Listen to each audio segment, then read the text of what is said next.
let's skip the cutscene. Okay. So, Metroid Zero Mission. I probably have a much different path from what most people would take with this game. I use a lot of weird sequence breaks that don't necessarily make the game easier or faster. And it doesn't really add to challenge either, it just makes things more interesting and kind of changes the storyline around a bit. Holy crap, this is lagging though.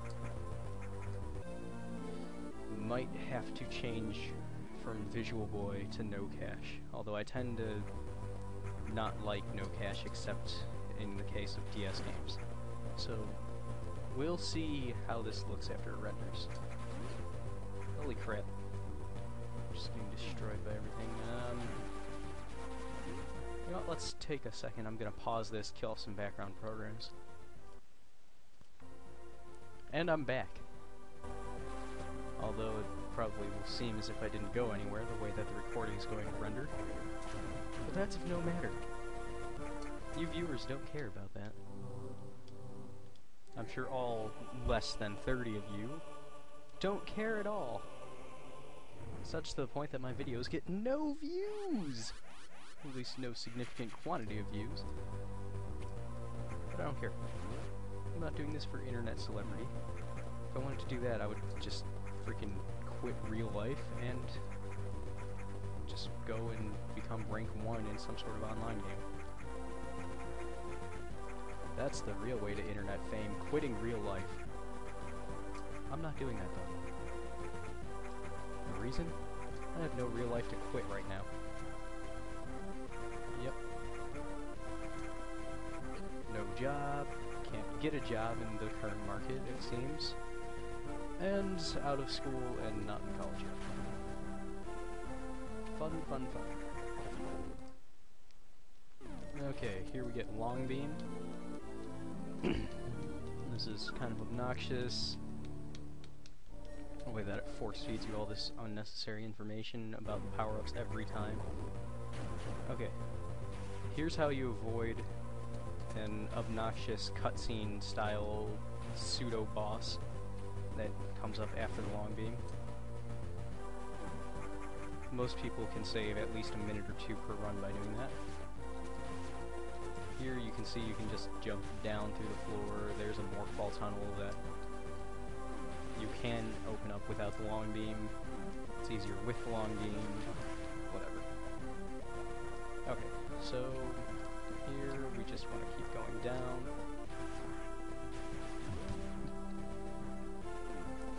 Alright, here, once we get the missiles, there's going to be a boss that gives us the charge beam and takes, I think it's 2 or 3 hits to kill this, if I remember correctly.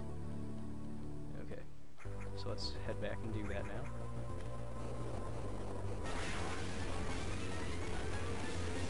Hi. Oh crap, I missed the first shot. That's not good. You do not want to miss that first shot.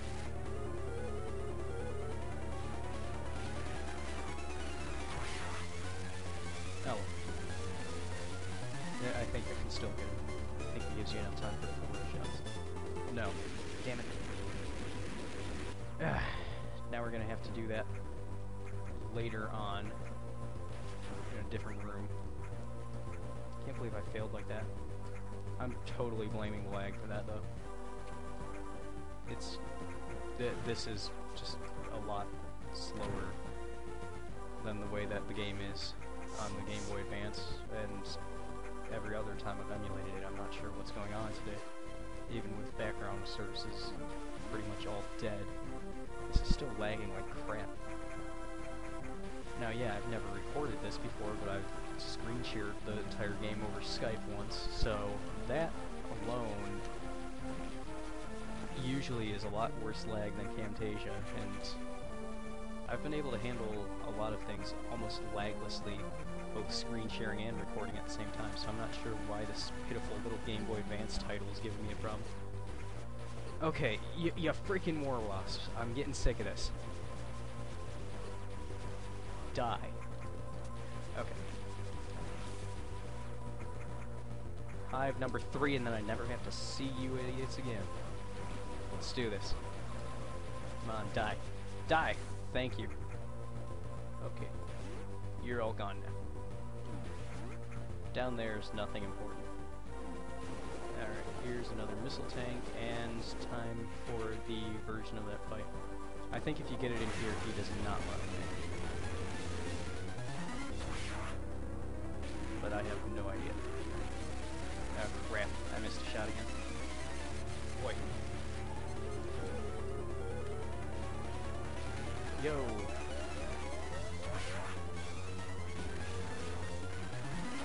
Yep, this one he doesn't run. Alright, here's Charge Beam. If you can get it in that first room, awesome. Because in that room, the fight is close enough to a door you can just walk out and back in and skip the death animation. Saves a few seconds. First energy tank is here. And as anybody that's played this game could tell you, we're on our way to get bombs right now. In fact, if you've played any Metroid game, that should be an obvious progression from what we have already between missiles and getting an energy tank. You just have to know that bombs are on the way. That red door down there that I skipped is missile room. For some reason I can't handle the platforming with the lag.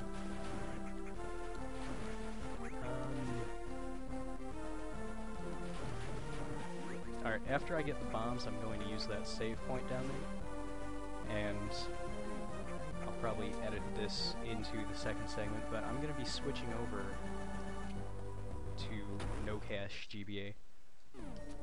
Because it's a lot less laggy than this, from what I can remember. And it's weird because Visual Boy Advance claims that it's emulating at 98 to 100% the whole time, but I'm seeing like,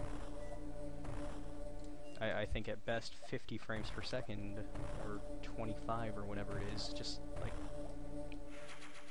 PAL to NTSC ratio of whatever the normal frame rate for a Game Boy Advance game is. I'm not sure if it's 60 or 30, whatever. But you get the idea. Okay, down here there's going to be a bunch of little parasites in there.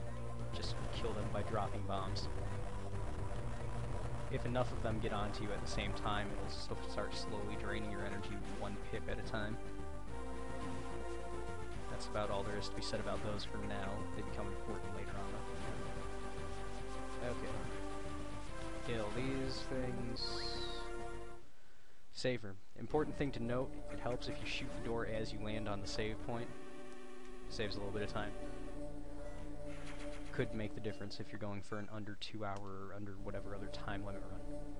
But I'll be right back, switching emulators.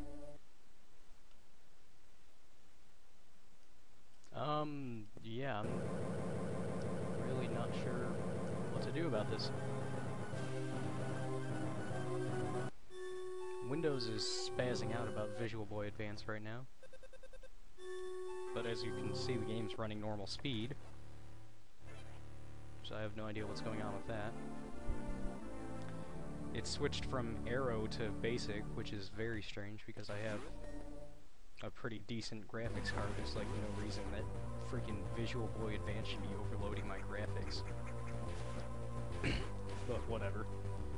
No cache absolutely refuses to run right now. It's just black screening, not even starting to try to get the game ROM to read or display, or however you want to call that. Okay, fans of the Metroid series should know that if you charge beam into a somersault, that is a pseudo screw attack, works for one enemy, has the same power as your regular beam. It does not always work as an instant kill. Not everybody might realize that. Okay, here's an interesting one to get. Most people would have to wait for a later power-up to be able to get this. But if you just have a little bit of patience and can maneuver the ball in midair, which I'm not demonstrating very properly, there we go. You can just slide right in there as you fall.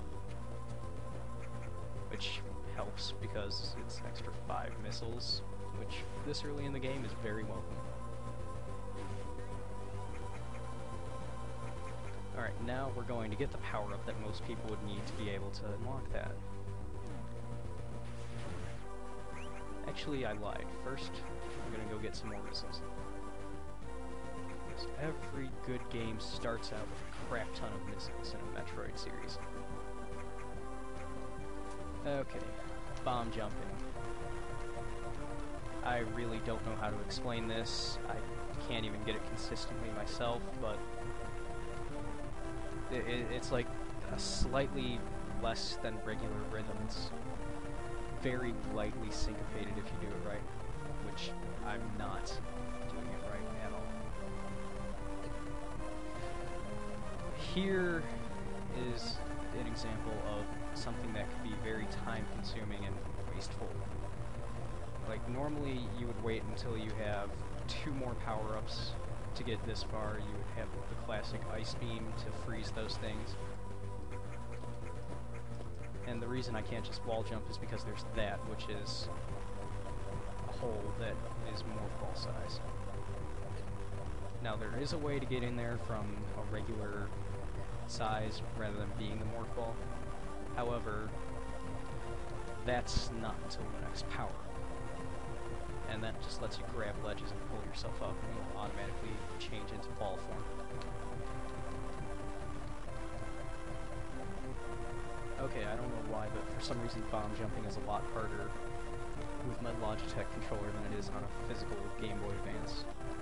So I really wish I had the recording equipment to get this off the actual raw system, but I don't. I just have Camtasia.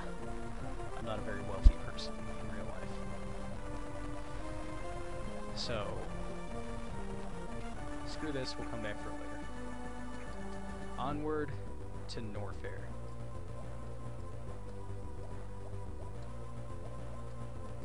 Because there's a missile up there, then there's a couple missiles on the way to Norfair from where that would lead, but screw it.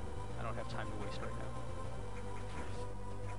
Recording time is very precious. It's a rare occurrence that can have silence for an extended period of time without waking up other people and getting yelled at. Therefore, we press forward at maximum speed. To the elevator, which is ridiculously slow. And, of course, gotta have a cutscene of the Mother Brain. Failed Chozo technology at its worst. Oh look, it's staring at me. You know, I don't remember there being metallic walls in this elevator. Like, yeah, I can see them now in Norfair, but I don't think there were any on the Brinstar part of it. Yeah, whatever. Okay, this is where the pseudo-screw is useful, here in Norfair. Here's another thing where you can get a thing early through having bomb jumping skills, which I actually managed to pull off in a decent time frame there. And we're walking, continuing to go, and we opened a door. Holy crap, there's a door open, who would have guessed? And we're walking to another elevator. And we're now in Criteria. I thought that didn't exist until Super Metroid. Okay, well, I guess that rather than being just a pure remake of the original Metroid, I think this actually started out as an attempt to get a portable version of Super Metroid going. Simply because fans like Super Metroid and Nintendo likes their money. That's no matter right now. Right now we have really low energy because I've been extremely hasty and cocky. So, we're gonna be safe about this. I don't like blowing up those rocks right there, so I usually sit here and try to wall jump off of this little ledge here. And don't worry, I'm perfectly safe. There's no enemies until after I can refill my health fully for free. Alright, bomb. Yep, we can't break that block yet. We're about to be able to, though. And here I'm gonna cut the recording, so I don't have to do any actual editing, and I can just direct render it.